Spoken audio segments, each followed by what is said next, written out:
মহারাজ থলি হাতে কেন? কি বলি গোপাল, যার যেমন কপাল। মহারাজ আপনি কপালের দোষ দিচ্ছেন, এই যে দেখি জলে ভাসে শিলা। সে শিলা বলো আর লীলাই বলো, আমি যে কলে পড়েছি এখান থেকে উদ্ধার পাবার আমি তো আর কোনো আশাই দেখছি না। ও মা, তার মানে মহারাজ বিপদে পড়েছেন, আর মহারাজের বিপদে পড়া মানে আমার লাভ। আরে আমি থাকতে আপনি বিপদে পড়বেন কিছুতেই হবে না মহারাজ। কি বিপদ আপনি বলে ফেলুন দেখি। সব বিপদের অবসান আছে মহারাজ। ই আর বলি, নবাবের ইচ্ছে, নবাবের জন্মদিনে আমাদের ঝলমলে হীরের হার পরে যেতে হবে। তা আপনি হীরের হার পরবেন মহারাজ? আপনার হিরে আছে? হ্যাঁ, হীরে তো আমার এই থলির মধ্যেই আছে, কিন্তু স্যাঁকড়াটা নেই, ও কোথাও ঘুরতে গেছে। এটা কোনো কথা হলো মহারাজ? আপনি আমাকে হিরেগুলো দিন, আমি অন্য শেকড়া দিয়ে গড়িয়ে দেব। বাঁচালে বাঁচালে তুমি গোপাল। এই নাও এই নাও, আমার হাতে কিন্তু 3টে দিন আছে। আপনি কোনো চিন্তা করবেন না মহারাজ, দেখবেন মহারাজ ওই পুরস্কার আপনিই পাবেন। আরে গোপাল, আমার বাড়া ভাতে ছাই দেবে? হ্যাঁ রান মহারাজ, গোপাল কিপ্টে প্রকৃতির লোক। ও সাগরার দোকানে গিয়ে কি বলতে কি বলবে তাতে হিতে বিপরীত হবে। তার চেয়ে ওই হিরেগুলো আমাকে দিন, আমার চেনা সাগরাকে দিয়ে গড়িয়ে আনবো। হ্যাঁ, কথাটা মন্দ বলুনি, তুমি বরং মন্ত্রীর হাতে দিয়ে দাও। ঠিক আছে মহারাজ, এই নিন মন্ত্রী মশাই, আপনার শেকড়া দিয়ে মহারাজের জন্য হাতটা ভালো করে বানিয়ে আনুন। তাহলে আমি নিশ্চিন্ত তো মন্ত্রী? আমি আজই সাগরার কাছে নিয়ে যাচ্ছি। আমাকেও যে একটু নজর রাখতে হবে।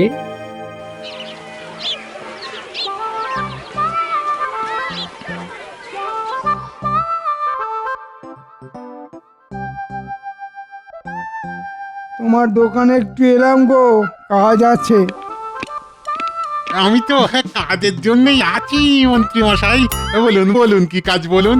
এই দেখো, এই হিরেগুলো দিয়ে আমার সাইজের একটা হিরের হার বানিয়ে দিতে হবে।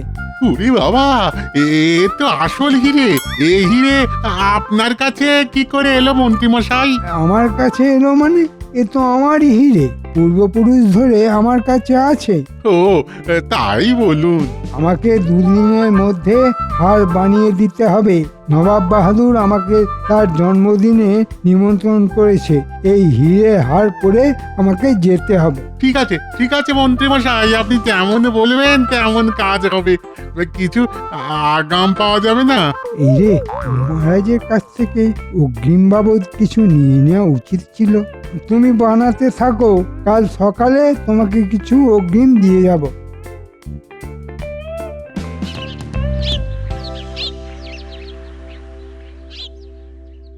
ও গরম পড়েছে না গো? গরমকালে তো গরম পড়বেই গিন্নি, এর নতুন কথা কি? গরমকালে যদি ঠান্ডা পড়তো তাহলে সেটা নতুন হতো, তাই না? কি ঘেমে গেছো গো? বসো বসো, আমি তোমাকে একটু হাওয়া করে দিই। উরি বাবা, এই যে হেসে হেসে পাশে বসছে, নিশ্চয়ই কিছু মতলব আছে। না না, তোমাকে হাওয়া করতে হবে না গিন্নি, তোমার মনের যে কথাটা বলবে বলে এসেছো সেটা বলে ফেলো, আর গৌরচন্দ্রিকা করতে হবে না। তাহলে সরাসরি বলে ফেলি, কি বলো? আমার সই তার মেয়ের বিয়েতে আমায় নিমন্ত্রণ করেছে, একটা গলার হার আমাকে গড়িয়ে দিতেই হবে। তা গলার হার নিয়ে কি হবে? শোনো গিন্নি, একটা কথা জেনে রাখো, সকল স্ত্রীদের গলার হার তার স্বামী। বিবাহের পর থেকে আমি তো তোমার গলায় হার হয়ে ঝুলছি গিন্নি। ও তুমি দেবে না? পাবো কোথায় গিন্নি? এই দেখো দেখো, তুমি আমাকে 4 দিনের মধ্যে যদি না দাও, আমি মেয়ের বাড়িতে গিয়ে থাকবো। তাহলে কদিন হাত পা ছড়িয়ে ঘুমিয়ে কাটাবো। কি বলে? হাত পা ছড়িয়ে ঘুমিয়ে কাটাবে? সারা জীবন তাই করো, আমি সেই যে যাব আর ফিরবো না। আর তোমার জামাই তোমাকে ঘরে বসিয়ে খাওয়াবে? বিশ্বাস হয় না? তবে চেষ্টা করে দেখতে পারো।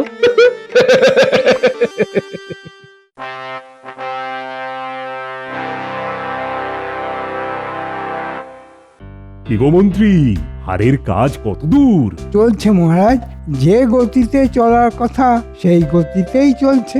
বড়ই মন্থর গতি মহারাজ। তুমি দ্রুত আর মন্থরের পার্থক্য কি করে বুঝবে গোপাল? তুমি কি স্বর্ণকার? না মন্ত্রী মশাই, আমি স্বর্ণকার নই, আমি গোপাল। ভাঁড় গোপাল মানে গোপাল ভাঁড়। তোমার কাজ লোক হাসানো, এটা যে তুমি কেন ভুলে যাও কে জানে। নিজের মধ্যে থাকো গোপাল, বড়দের ব্যাপারে নাক গলিও না। গোপালকে বলে কিছু লাভ নেই পণ্ডিত, ও সকলের মধ্যে কথা বলবে, এটাই ওর বৈশিষ্ট্য। আহ, তোমরা থামো তো। মন্ত্রী, আমি তোমার কাজে কিন্তু খুব একটা সন্তুষ্ট নই। কাল আমার হার যেন আমার কাছেই চলে আসে। আমি পরশু ওই হার পরে নবাব বাহাদুরের দরবারে যাব, কথাটা যেন মনে থাকে। ওই হার তো আপনার নেই মহারাজ, ওই হার এখন আমার।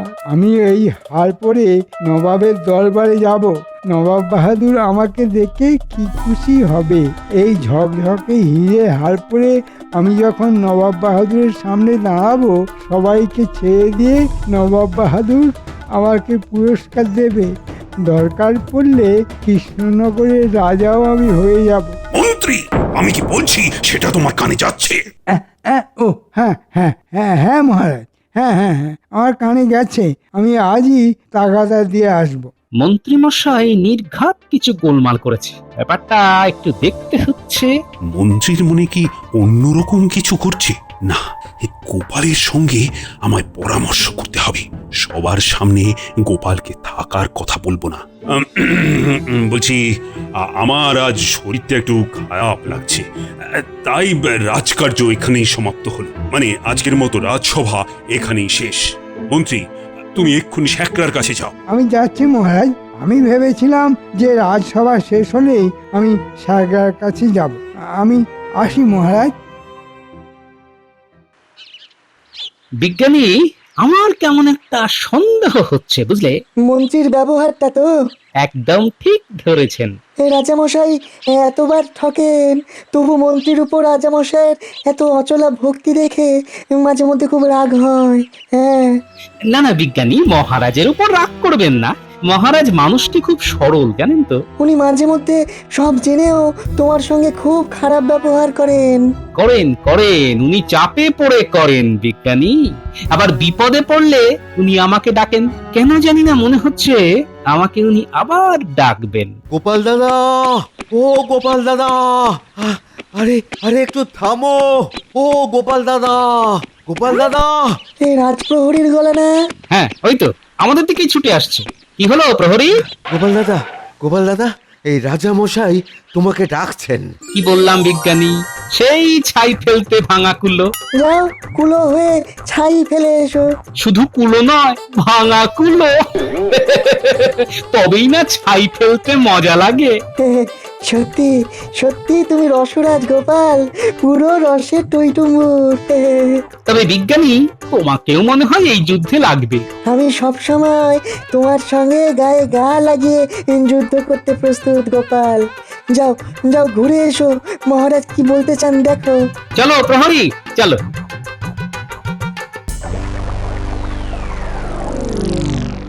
দেখো গোপাল, মন্ত্রীর ভাবগতি কিন্তু আমার একদম ভালো লাগছে না। আমারও ভালো লাগছে না মহারাজ, কিন্তু কি আর করা যাবে। আপনি নিজেই আমার কাছ থেকে হিরেগুলোকে নিয়ে মন্ত্রী মশাইকে দিয়েছেন। খুব ভুল করেছি, খুব খুব ভুল করেছি, মানছি। কিন্তু আমাকে এই বিপদ থেকে এখনকার মতো উদ্ধার করে দাও গোপাল। ঠিক আছে মহারাজ, আপনি চিন্তা করবেন না, আমি বিষয়টা দেখছি এবং কথা দিচ্ছি নির্দিষ্ট দিনে আপনি ওই হীরের হার পরেই নবাব বাহাদুরের জন্মদিনে উপস্থিত হতে পারবেন। আপনি কালই আপনার হীরের হার পেয়ে যাবেন। আমি এখন চলি মহারাজ।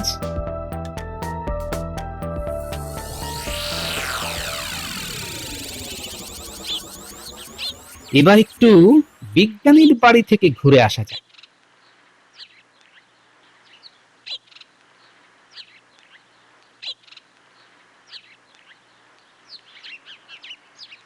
বিজ্ঞানী, একটু বিরক্ত করতে এলাম। মা, না না, তুমি এলে আমি বিরক্ত হই কখনো? বলো বলো কি প্রয়োজন? আচ্ছা বিজ্ঞানী, তোমার কাছে এমন কিছু জিনিস আছে যা একেবারে হীরের মতো চকচক করে? আছে, একটা গুঁড়ো, নাম দিয়েছি আজব চূর্ণ। হ্যাঁ, কাঁচের উপরে ছড়িয়ে দিলে সেটা হীরের মতো চকচক করবে। কিন্তু কিন্তু কয়েক ঘন্টার জন্য। হ্যাঁ ব্যাস ব্যাস, তাতেই হবে। আমার মাথায় একটা পরিকল্পনা এসেছে।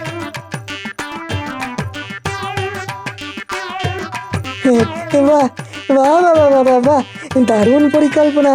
আমি আমি তোমাকে আমার ওই আজব চূর্ণ দিচ্ছি। মিথ্যে দিয়েই মিথ্যাকে হত্যা করো। দাঁড়াও দাঁড়াও, নিয়ে আসছি, দাঁড়াও।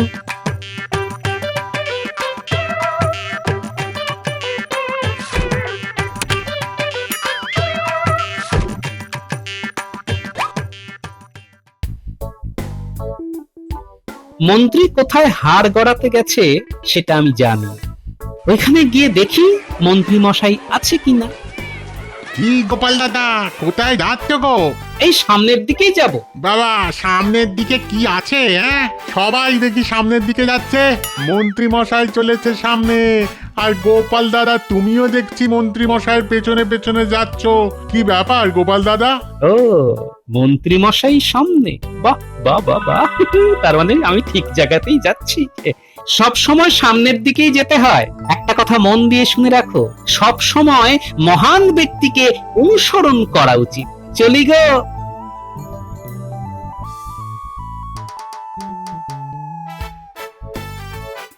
ব্যাস, দুয়ে দুয়ে চার। মন্ত্রী মশাই কোথায় আছেন জানা গেল এবার। আর এই ছন্দ মিলিয়ে দিলাম, তার মানে সভাকবির গুণটাও আমার মধ্যে এসে গেছে।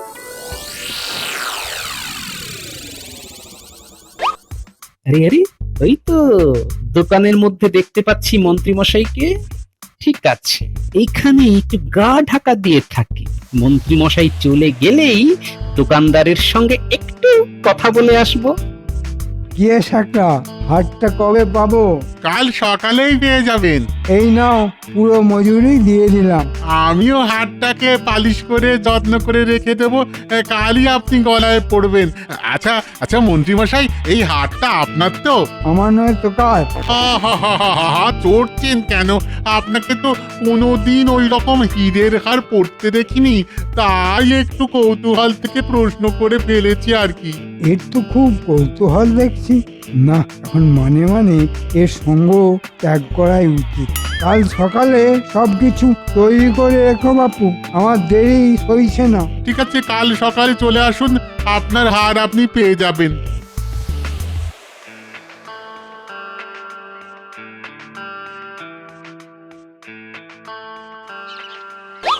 ওই মন্ত্রী মশাই দোকান থেকে বেরিয়েছেন, এবার আমি গিয়ে ঢুকি।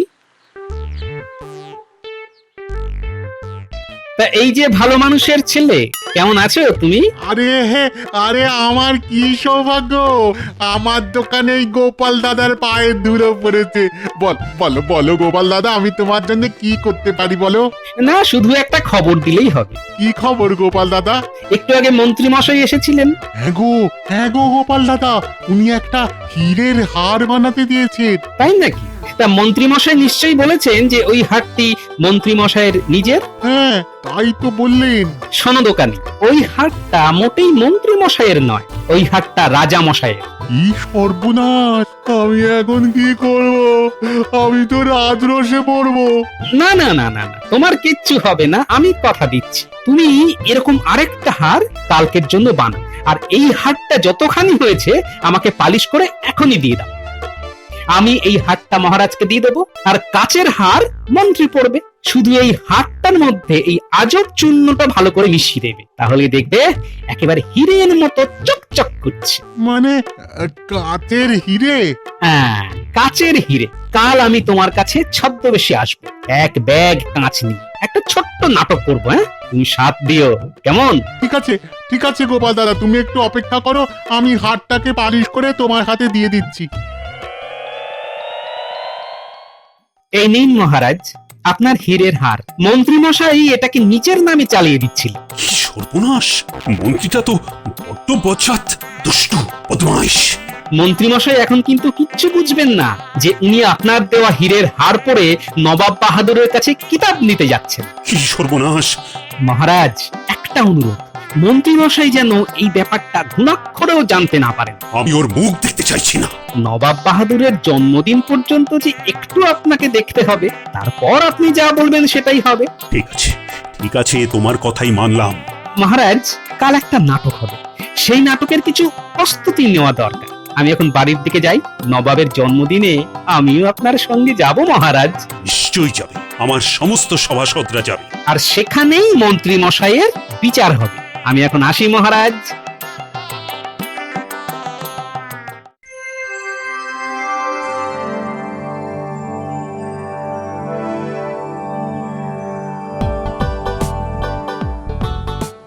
আমার কাছে এই ঝোলার মধ্যে অনেকগুলো হিরে আছে, ভালো দাম পেলে বিক্রি করতে পারি।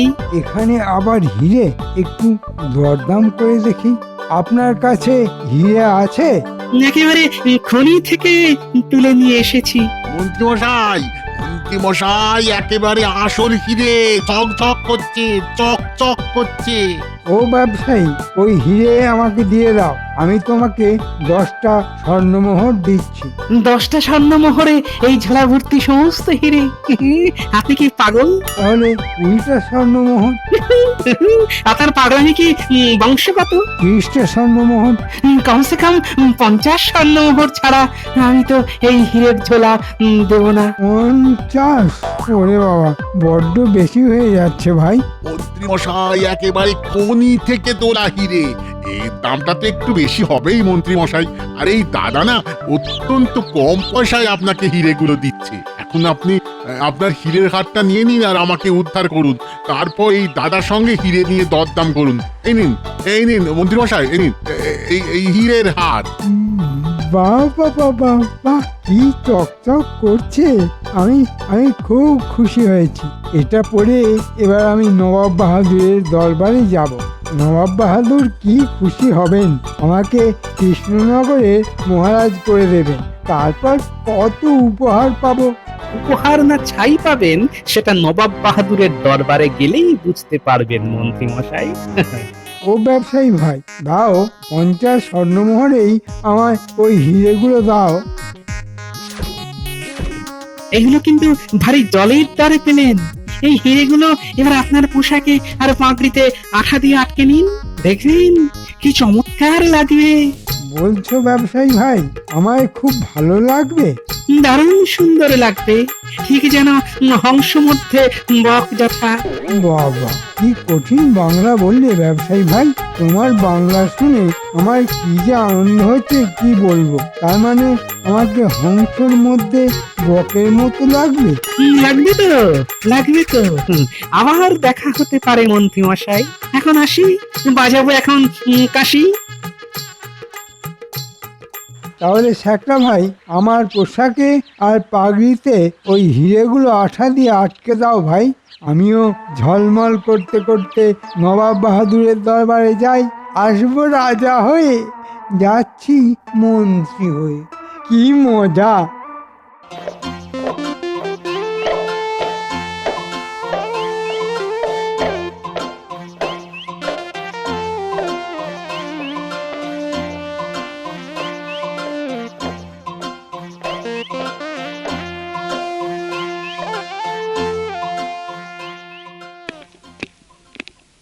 আমি এসে গেছি নবাব বাহাদুর। দেখুন কেমন ঝলমলে হীরের হার আর ঝলমলে হীরের পোশাক। ওজির মন্ত্রী তো কাচের হার পরে এসেছে, সারা গায়ে কাচ লাগিয়ে কি কিম্ভূত সেজে এসেছে দেখো।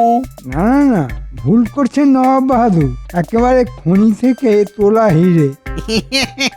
কি পাগলামি করছো মন্ত্রী? তোমাকে খনি থেকে হিরে তুলে কে দিল? একটা ব্যবসায়ী। সে তোমায় ঠকিয়েছে। কিন্তু গলার হার সেটা তো সম্পূর্ণ হিরে। ওটাও কাচের মন্ত্রী মশাই। মানেটা কি? মানেটা হলো আমার হিরেগুলোকে তুমি চুরি করে নিজের নামে চালাতে যাচ্ছে। কিন্তু বিধি গোপাল, মানে যার আছে গোপাল তার খুলে যাবে কপাল। তোমার সব মিথ্যেগুলো ধরা পড়ে গেছে মন্ত্রী। আর এবার তোমাকে কি শাস্তি দিই বলো তো? আর আমিও আমাদের বিজ্ঞানীর দেওয়া আজব চূর্ণ মিশিয়ে করে দিলাম হিরে, সেই কাচের হিরে মন্ত্রী মশাইয়ের গলায়। মহারাজ, আপনার মন্ত্রী সংসেজে নবাব বাহাদুরকে খুশি করে রাজা হতে চেয়েছিল। এবার করবো মন্ত্রীর হার ভাজা ভাজা। কৃষ্ণচন্দ্র, তোমার গলায় যে হার সেটা হচ্ছে আসল হিরের। আর এই হীরের হাটটাকে নিজের বলে চালাতে গিয়ে মন্ত্রী মশাই পড়ে গেলেন প্যাচে। সুতন্ত্র, তুমি আমার এই দরবারের আসল হিরে, আমার জন্মদিনের সেরা উপহার তুমি। তাই তোমাকে আমি আমার দরবারের পক্ষ থেকে তোমাকে আমি ঝলমল শ্রী উপাধি দিলাম। আমি ধন্য হলাম গোপাল, তুমি আমার সভার উজ্জ্বল নক্ষত্র। তোমাকে এই হীরের হার আমি প্রদান করলাম। যাক, বউয়ের মানভঞ্জনটা হয়ে গেল। মানে আমার একমাত্র বউ আমার কাছে হীরের হার চেয়েছিল, কোথায় পাবো বলুন? সেই গোসা করে এই দুদিন কথা পর্যন্ত বলেনি মহারাজ। গোপাল, তুমি এবার তোমার বাড়ি গিয়ে বৌমার মান ভঞ্জন করে কবজি ডুবিয়ে খাও। আর আমার কি করবেন মহারাজ? তুমি এখন আমার হাজতে থাকবে মন্ত্রী, তোমার অপরাধ ক্ষমাহীন। চুরি বিদ্যা বড় বিদ্যা, যদি না পড়ো ধরা, ধরা পড়লেই পাবে তুমি শাস্তি ভীষণ করা। বাহ বাহ গোপাল, তোমার তো অনেক উন্নতি হলো। মানে এই সভা কবির কাছে থাকতে থাকতে তুমিও তো কবি হয়ে গেলে দেখছি। নবাব বাহাদুর, একটু দয়া। এই কে আছিস? এক কৌটো নস্যি নিয়ে আয়, মন্ত্রী মশাইয়ের নাকে দে, কেচে মরুক বেটা। ওরে বাবা, নস্যি নিয়ে হাঁটতে হবে? আমাকে দয়া করে হাজতেই দিয়ে দিন নবাব বাহাদুর। উজির, মন্ত্রীকে নিয়ে যাও, হাজতে নিয়ে যাও।